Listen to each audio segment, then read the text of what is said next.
Olá, meus caros, forte abraço em todos, espero que todos estejam bem. Vamos dar continuidade às nossas videoaulas, hoje falando sobre a prosa romântica. Em vídeo anterior, nós falamos sobre as três gerações do romantismo, três gerações voltadas ao estudo da parte poética. A geração indianista, a geração ultrarromântica e a geração condoreira ou hugoana. Agora, nós vamos falar sobre a parte da prosa, que também aparece subdividida. Em prosa, nós temos a prosa urbana ou social, a prosa regional, dita sertaneja por alguns estudiosos, e a prosa de transição ou pré-realista, que são as mais pedidas em vestibulares.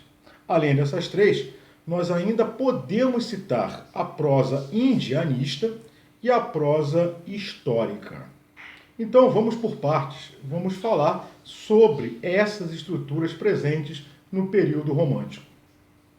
Sobre a prosa histórica, o romance histórico, vamos falar de uma forma mais ligeira, já que não aparece tanto em vestibulares. Dentro dessa classificação, merece destaque o nome de José de Alencar. Alencar, que escreveu duas obras importantes neste campo. Escreveu As Minas de Prata,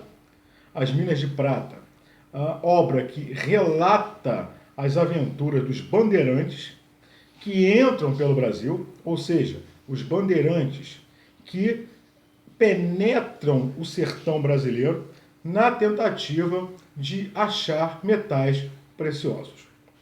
E a segunda obra em destaque é A Guerra dos Mascates, que reconstitui em ficção o fenômeno social de igual nome, envolvendo Recife e Olinda. Bom, podemos sair do romance histórico e vamos falar agora do romance indianista, onde também não vamos nos aprofundar, já que sobre indianismo nós conversamos no vídeo referente à primeira geração romântica. Entretanto, dentro dessa classificação, em romance indianista, o nome de Alencar também merece destaque em duas obras, O Guarani e Iracema. Lembremos, em O Guarani, nós temos a presença do índio Peri, que se apaixona pela portuguesa Ceci e que se rende ao processo de colonização do elemento português, fugindo com Ceci do local onde se encontrava e fundamentando a miscigenação do povo brasileiro. Lembremos também que Ceci é um índio descrito não de acordo com as configurações físicas e psíquicas de um índio sul-americano, mas sim de acordo com a linha de composição do cavaleiro medieval europeu.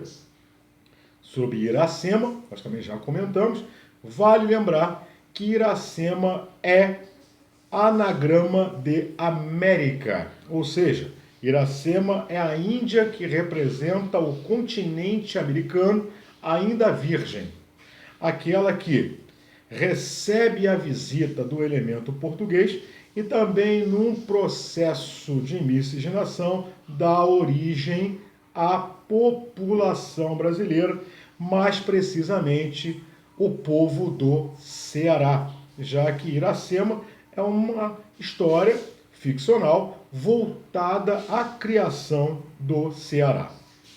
Bom, neste momento nós vamos passar a falar sobre as três principais classificações de romances dentro do período romântico. Primeiro, o romance urbano ou social.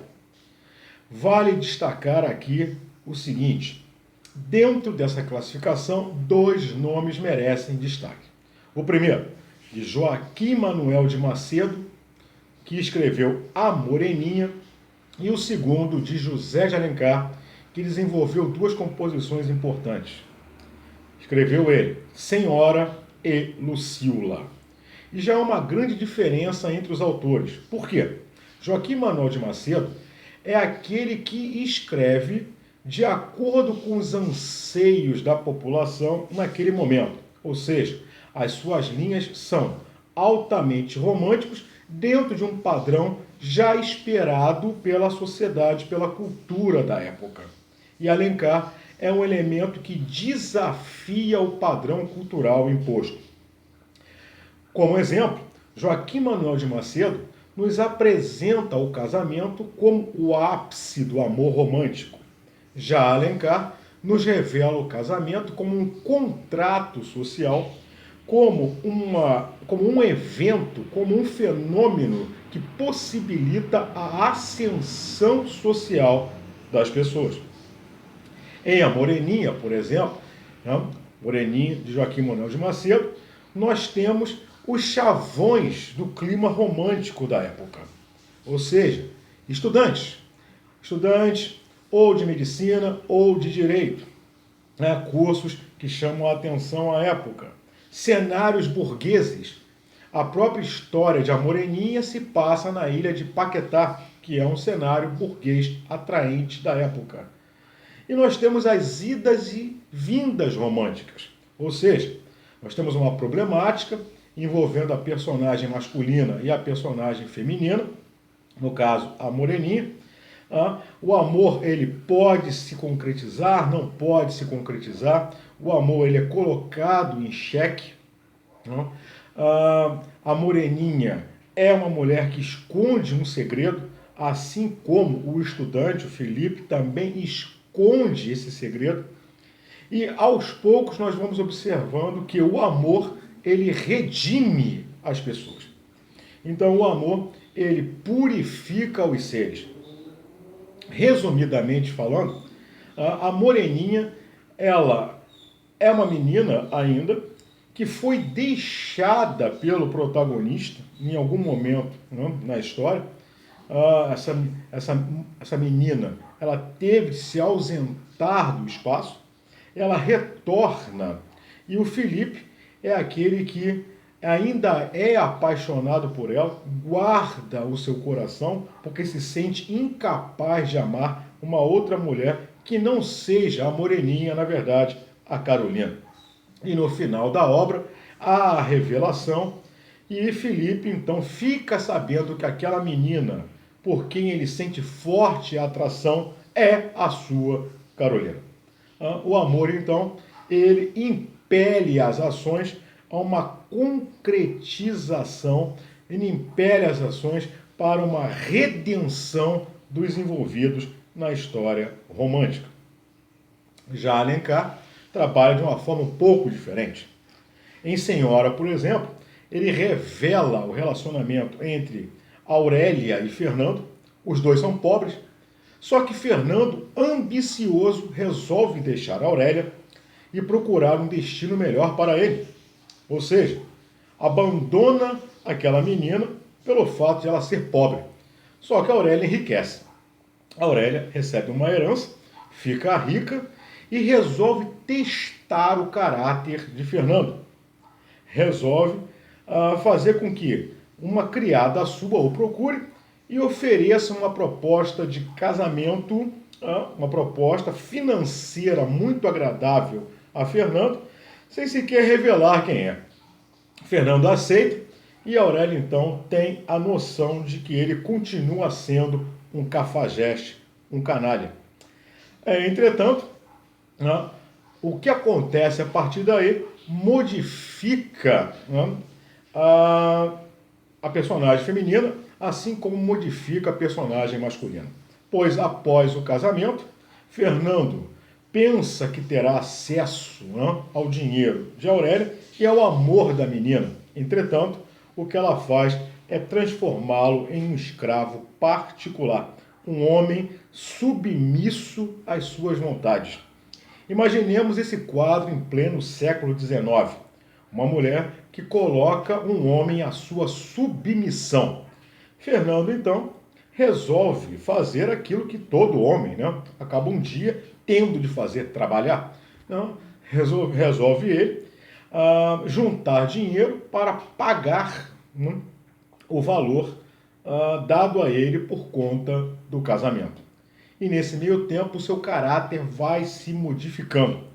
Ele junta o dinheiro, devolve a Aurélia e diz adeus. Entretanto, Aurélia, que consegue vislumbrar uma modificação no caráter daquele homem, pede que ele fique e os dois então acabam juntos.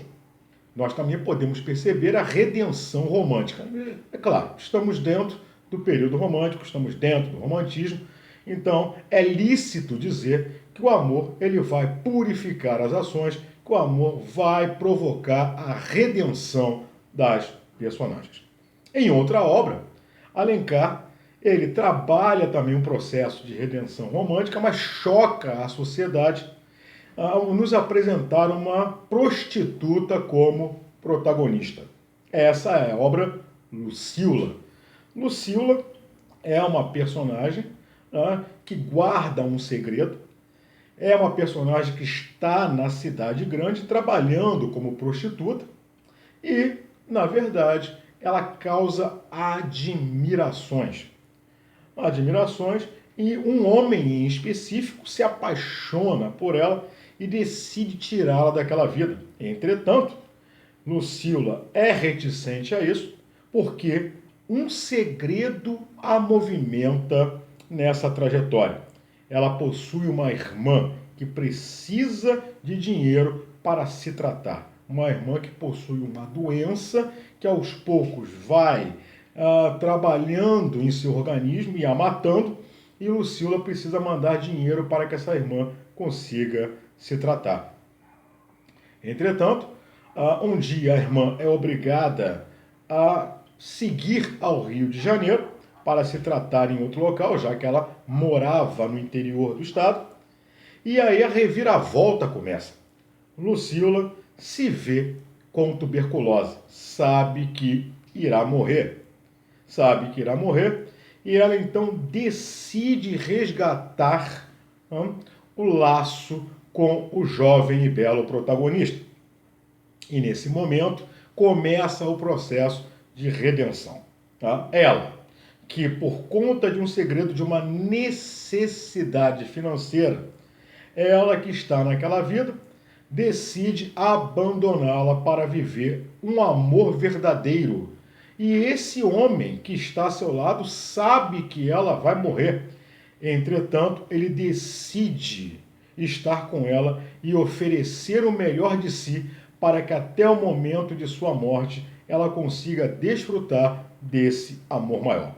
E Alencar é genial porque ele promove uns takes na sua obra que mais parecem elementos do cinema, idas e vindas cinematográficas presentes em Lucíola.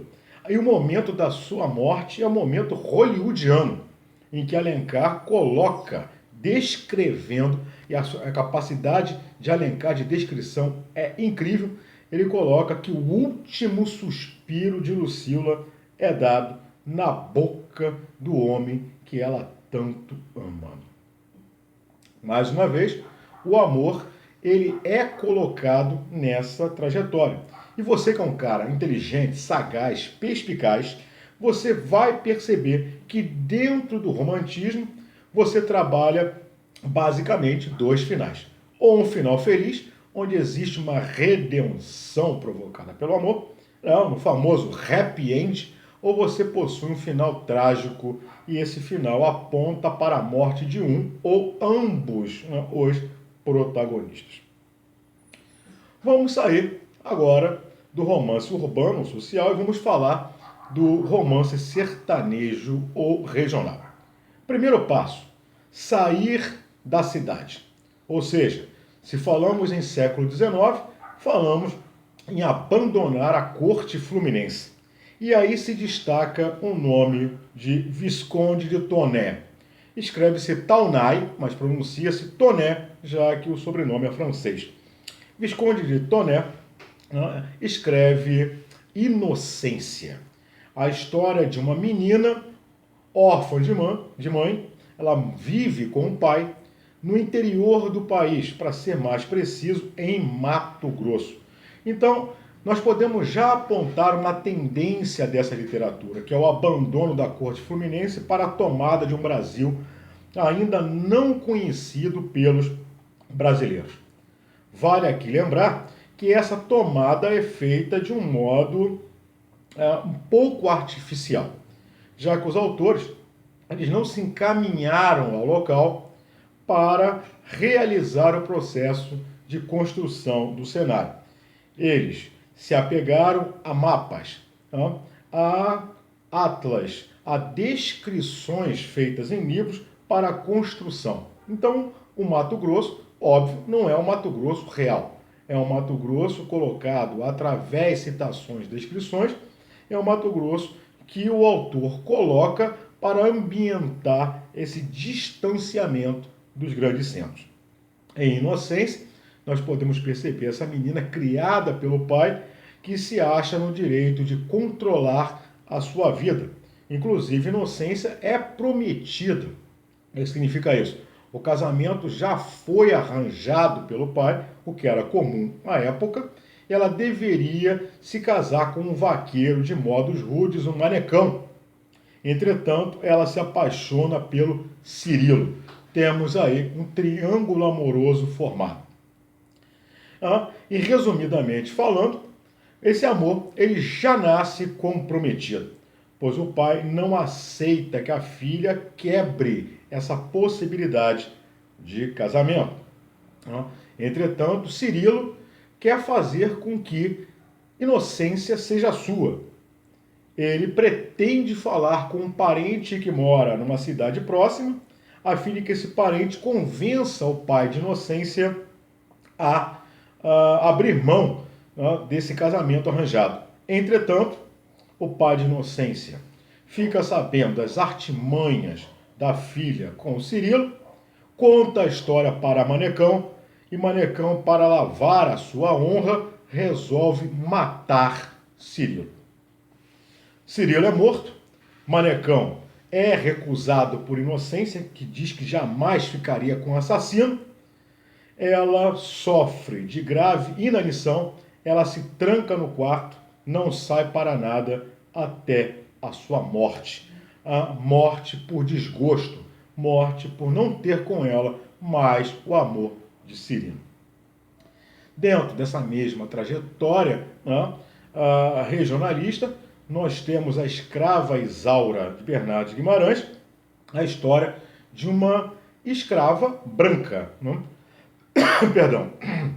Isso já merece destaque. Aliás, o grande destaque que merece a obra é a presença de uma escrava com características europeias, ou seja, uma mulher europeia, é uma mulher de beleza realmente extraordinária, mas de pele clara. O que era, na verdade, um chamamento para o ideal de beleza à época. E Isaura é aquela escrava que frequenta a casa grande, é aquela que toca piano à sala principal, é aquela que conversa com a sua senhora. Entretanto, aí está o ponto que você deve guardar para vestibular. Uma conversa sobre escravidão, sobre a abolição da escravatura, numa época que ainda não se fomentava esse tipo de conversa, e principalmente envolvendo uma escrava e a sua senhora.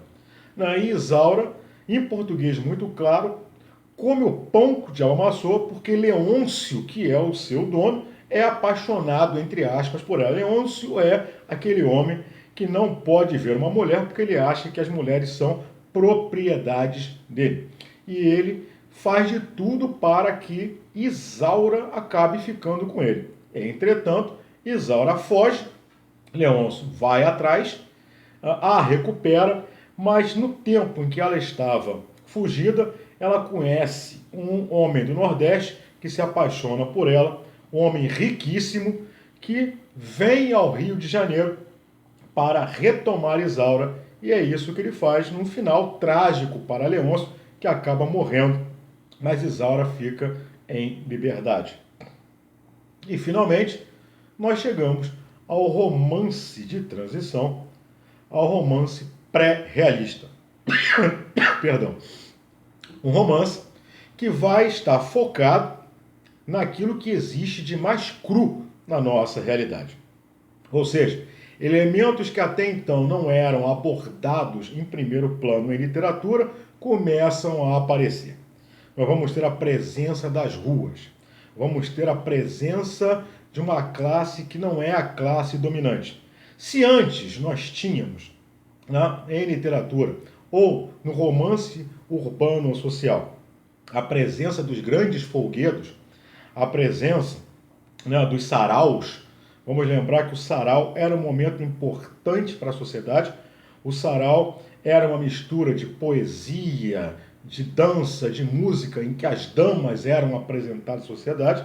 E já dentro do sistema pré-realista, vamos ter os batizados, vamos ter as procissões, vamos ter folguedos ligados à parte, perdão, à parte mais pobre da sociedade. Vamos ter a presença de lavadeiras, vamos ter a presença dos moleques na rua, vamos ter a presença de eventos que não pertencem à parte rica da população. E como destaque em literatura, nós vamos ter Memórias de um Sargento de Milícias, de Manuel Antônio de Almeida, que é a história de Leonardinho. Leonardinho, o Pícaro, guarde esse nome, Pícaro, que é o herói, entre aspas, perdão, ridiculamente descrito pela sociedade. Leonardinho é aquele rapaz, é um jovem ainda, que nasce de um beliscão e de uma pisadela. Olha só que interessante. Você com certeza vai ouvir isso em outras aulas, vai ler isso nos livros de literatura. Leonardinho é aquele que é filho de Leonardo com Dona Maria, Maria das Hortaliças. Já na história, há o relato de como os pais se encontram. Ou seja, o pai, ele acaba beliscando a mãe, né, dentro de um barco, dentro de um navio, e a mãe, em resposta, dá uma pisadela, né, em Leonardo, e os dois começam um romance, e desse romance nasce Leonardinho, o anti-herói, o pícaro.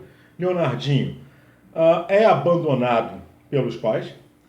Leonardinho cresce com a ideia de aproveitar a sociedade para o seu sustento, tanto é que ele vive às custas de uma mulata que é lavadeira. Ele não gosta dela, mas tem um relacionamento perdão, com essa mulata, né? E essa mulata banca o Leonardinho. Leonardinho é apaixonado por uma moça chamada Luizinha. Entretanto, Luizinha é uma moça completamente antirromântica. O que a Luizinha quer é um casamento com um homem rico, de preferência um velho, não, à beira da morte. E é o que ela consegue. Ela se casa com um velho à beira da morte, esse velho morre pouco tempo depois e ela se torna rica. Leonardinho não sabe o que fazer, na verdade ele não sabe fazer nada do ponto de vista social, e por não saber fazer nada, ele decide se alistar no exército. É uma crítica ao exército dentro do século XIX. Leonardinho se alista e quando você acha que Leonardinho vai tomar vergonha na cara, ele começa a usar a farda para praticar atos imorais. Vai em cana, porque é descoberto. Vai ser morto, vai ser fuzilado. Entretanto, uma mulher misteriosa aparece na obra e vai ter uma conversa de pé de ouvido com o representante da autoridade naquele local, com o comandante daquele batalhão. Dessa conversa, ao pé do ouvido, o que acontece é, Leonardinho é solto e passa de soldado a sargento de milícias. Na narrativa isso não está escrito diretamente, mas pelas idas e vindas você percebe que a mulher é Maria das Hortaliças, e esse comandante, ele na verdade é um militar que aparece no início da obra e que já mantinha relações obscuras com Maria das Hortaliças. Aliás, por isso, o pai de Leonardinho, o senhor Leonardo, ele decide terminar o casamento, porque ele pegou a traição de sua esposa com esse militar. Leonardinho, então, procura Luizinha e propõe uma união. Luizinha diz que agora sim, agora Leonardinho possuía um cargo de importância social e possuía também um bom soldo, ou seja, dinheiro. Leonardinho tinha posição, tinha status social e tinha dinheiro, e agora poderia ser o marido dela, Luizinha. O interessante é que a obra não acaba, né, com um beijão, não acaba com os dois saindo para uma alcova, não. A obra acaba com os dois brigando, discutindo sobre o casamento. É uma obra de um caráter de leitura mais fácil, uma linguagem mais voltada ao povo e, como eu falei, né, de cenários destinados a uma classe menos favorecida. Meus caros, então nós vamos ficando por aqui. Depois desse painel do que foi a literatura romântica na prosa, espero que vocês tenham apreciado as colocações neste vídeo. Por favor, consultem a apostila, façam os exercícios que estão discriminados na plataforma, coloquem suas dúvidas na mesma plataforma e, o mais importante, cuidem-se, fiquem em paz e até a próxima videoaula. Tchau, tchau.